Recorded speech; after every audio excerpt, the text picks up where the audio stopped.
Welcome to A Year of War and Peace. I'm your host, Brian E. Denton. A Year of War and Peace is a daily, year-long, chapter-by-chapter reading of and meditation on Leo Tolstoy's epic novel, War and Peace. In these videos and podcasts, you'll be treated to a free reading of one chapter per day of the novel, plus a reflective essay I've written individually tailored to that day's chapter. These readings are offered for free, though if you'd like to support me, you can do so in one of three ways. First, you could purchase my ebook, A Year of War and Peace. It features the entire novel, plus all of my reflective essays, and it's only $2.99 on Amazon.com. You could also become a patron at patreon.com/BrianEDenton. If you sign up there, you'll receive a sonnet once a month, plus a link to an ebook of my collected sonnets. Finally, if you like, you can make a one-time donation to my PayPal account. The email there is brianedenton@gmail.com. You can also use that email to contact me. I'd be happy to hear from you. Your support is greatly appreciated. Today's reading and reflection is on chapter 124. Chapter 124. Next day, having been invited by the Count, Prince Andrew dined with the Rostovs and spent the rest of the day there. Everyone in the house realized for whose sake Prince Andrew came, and without concealing it, he tried to be with Natasha all day.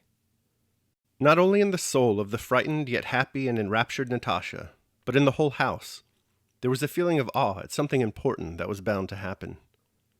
The Countess looked with sad and sternly serious eyes at Prince Andrew when he talked to Natasha, and timidly started some artificial conversation about trifles as soon as he looked her way.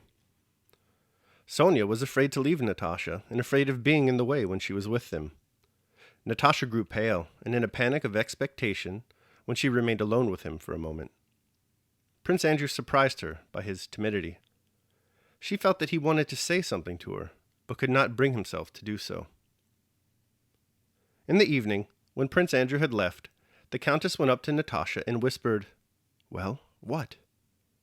"Mamma, for heaven's sake, don't ask me anything now. One can't talk about that," said Natasha. But all the same that night, Natasha, now agitated and now frightened, lay a long time in her mother's bed gazing straight before her. She told her how he had complimented her, how he had told her he was going abroad, asked her where they were going to spend the summer, and then he had asked about Boris. "But such a, it never happened to me before," she said. "Only I feel afraid in his presence. I am always afraid when I'm with him. What does that mean? Does it mean it's the real thing? Yes? Mamma, are you asleep?" "No, my love. I am frightened myself," answered her mother. "Now go." "All the same, I shan't sleep. What silliness to sleep. Mommy, such a thing never happened to me before," she said, surprised and alarmed at the feeling she was aware of inside herself. And could we never have thought? It seemed to Natasha that even at the time she first saw Prince Andrew at Otradano, she had fallen in love with him.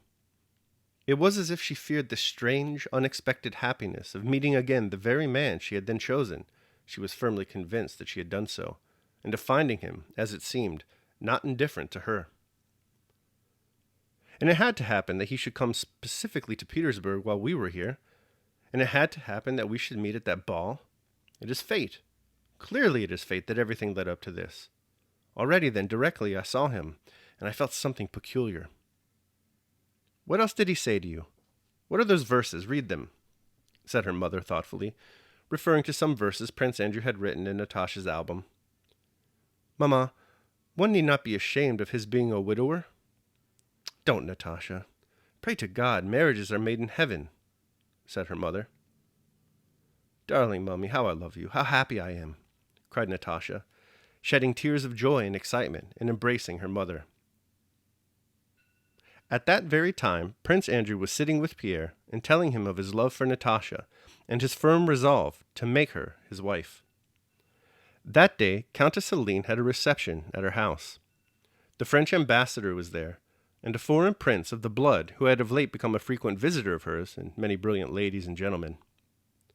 Pierre, who had come downstairs, walked through the rooms and struck everyone by his preoccupied, absent-minded, and morose air. Since the ball, he had felt the approach of a fit of nervous depression, and had made desperate efforts to combat it.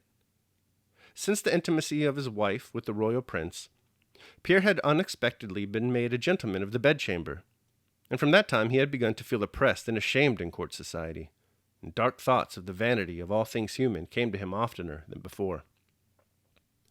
At the same time, the feeling he had noticed between his protégé Natasha and Prince Andrew accentuated his gloom by the contrast between his own position and his friend's.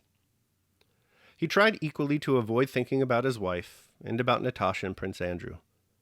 And again, everything seemed to him insignificant in comparison with eternity. Again, the question, for what, presented itself, and he forced himself to work day and night at Masonic labors, hoping to drive away the evil spirit that threatened him. Toward midnight, after he had left the Countess's apartment, he was sitting upstairs in a shabby dressing gown, copying out the original transaction of the Scottish Lodge of Freemasons at a table in his low room cloudy with tobacco smoke, when someone came in. It was Prince Andrew. "Ah, it's you," said Pierre, with a preoccupied, dissatisfied air.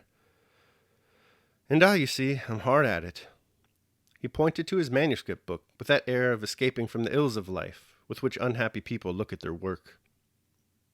Prince Andrew, with a beaming, ecstatic expression of renewed life on his face, paused in front of Pierre and, not noticing his sad look, smiled at him with the egotism of joy. "Well, dear heart," said he, "I wanted to tell you about it yesterday, and I have come to do so today. I never experienced anything like it before. I am in love, my friend." Suddenly Pierre heaved a deep sigh and dumped his heavy person down on the sofa beside Prince Andrew. "With Natasha Rostova, yes?" said he. Yes, yes. Who else should it be? I should never have believed it, but the feeling is stronger than I. Yesterday I tormented myself and suffered, but I would not exchange even that torment for anything in the world. I have not lived till now. At last I live, but I can't live without her. But can she love me? I'm too old for her. Why don't you speak?" I? What did I tell you?" said Pierre suddenly, rising and beginning to pace up and down the room. "I always thought it. That girl is such a treasure. She's a rare girl. My dear friend, I entreat you, don't philosophize, don't doubt. Marry, marry, marry, and I am sure there will not be a happier man than you." "But what of her?" "She loves you." Don't talk rubbish," said Prince Andrew, smiling and looking into Pierre's eyes. "She does, I know," Pierre cried fiercely. "But do listen," returned Prince Andrew, holding him by the arm. "Do you know the condition I am in? I must talk about it to someone." "Well, go on, I am very glad," said Pierre, and his face really changed, his brow becoming smooth, and he listened gladly to Prince Andrew. Prince Andrew seemed, and really was, quite a different, quite a new man.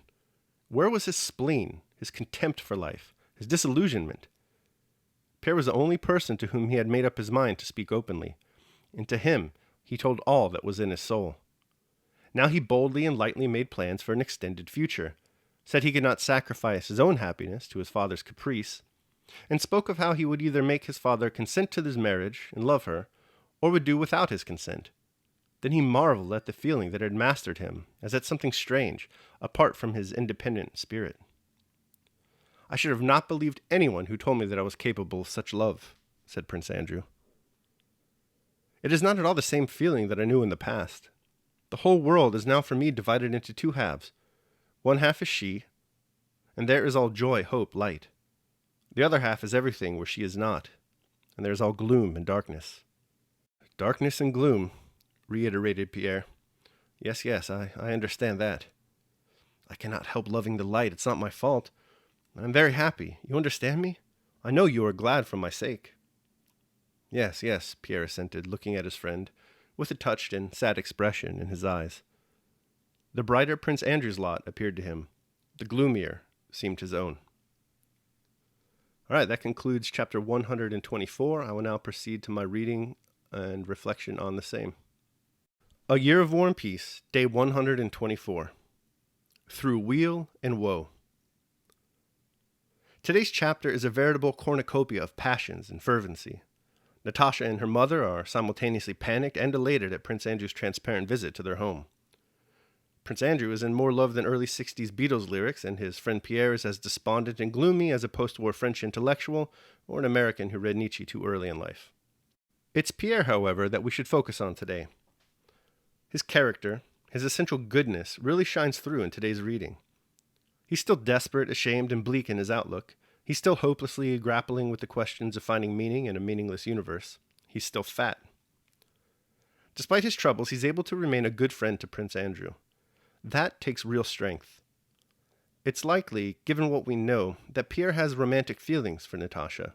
He's probably in love with her at this point. Naturally, it'd be upsetting to him if she should be with someone else. Despite this, Pierre is full of support for Prince Andrew, when Andrew tells him of his love for Natasha and desire to marry her.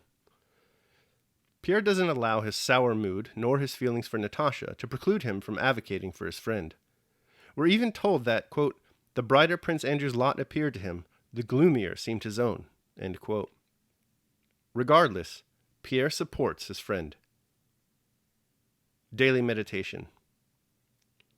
True, genuine friendship presupposes a strong, purely objective, and entirely disinterested concern for another's weal and woe, and this, in turn, real identification with the friend.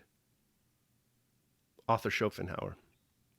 All right, that concludes my reading and reflection on chapter 124 of War and Peace. I hope you liked it. Thanks so much for listening. Remember that if you'd like to support me, you can do so either by purchasing the ebook, A Year of War and Peace, becoming a patron at patreon.com, or making a one-time donation to PayPal. The links to all that are below. Your support is greatly appreciated. Tomorrow we'll be reading and reflecting on chapter 125. I hope you'll join me. Until then, take care of yourselves and others.